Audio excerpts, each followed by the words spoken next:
मलकापूर शहरामध्ये वादळी वाऱ्यासह विजेच्या कडकडाटामध्ये अवकाळी पावसाला सुरुवात, त्यामुळे शहरातील अनेक नागरिकांचे नुकसान।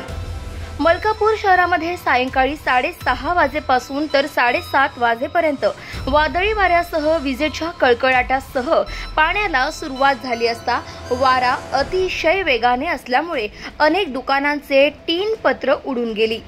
रेल्वे स्टेशन ते मलकापूर बस स्टँड पर्यंतच्या रहदारीच्या रोडवरील 15 झाडे पडली आहे। तसेच अनेक लोकांचे सोलर पॅनल उडाले। 40 बिघा परिसरातील मेन रोडवरील 5 झाडे पडलेली आहे। निमवाडी चौक मधील सर्वात जुने वडाचे झाड पडल्यामुळे 3 दुकानांचे छत पडलेले आहे। मुख्य रोडवरील मोठमोठी होल्डिंग्स जमीनदोस्त झाल्यामुळे रस्ता बंद करण्यात आलाय।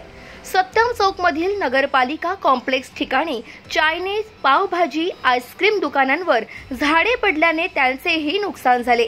त्यामुळे झालेल्या नुकसानाची भरपाई शासनाकडून पंचनामा करून लवकरात लवकर देण्यात यावी अशी मागणी नुकसानधारकांकडून होत आहे।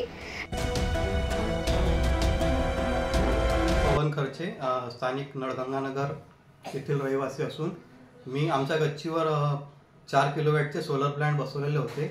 तर काल आलेल्या वादळी वाऱ्यामुळे आणि पावसामुळे ते संपूर्ण उद्ध्वस्त झालेले आहे आणि जवळपास 2 ते 2.5 लाख रुपयाचे नुकसान झालेले आहे। तर या झालेल्या नुकसानाची भरपाई शासनाकडून किंवा इन्शुरन्स कंपनीकडून होण्याची अपेक्षा तर नक्कीच ठेवतो आणि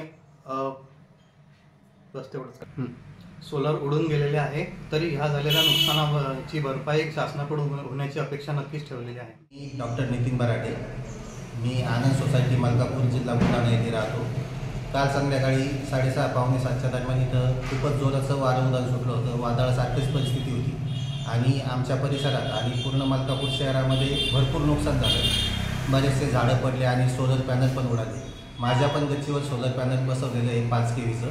तर त्यामध्ये 16 प्लेट्स होत्या, त्यातल्या 6 प्लेट्स उडाल्या आणि त्या इतरत्र पडल्यामध्ये ते काहीच कामाच्या नाही राहिल्या। असं भरपूर नुकसान या परिसरामध्ये झालेलं आहे।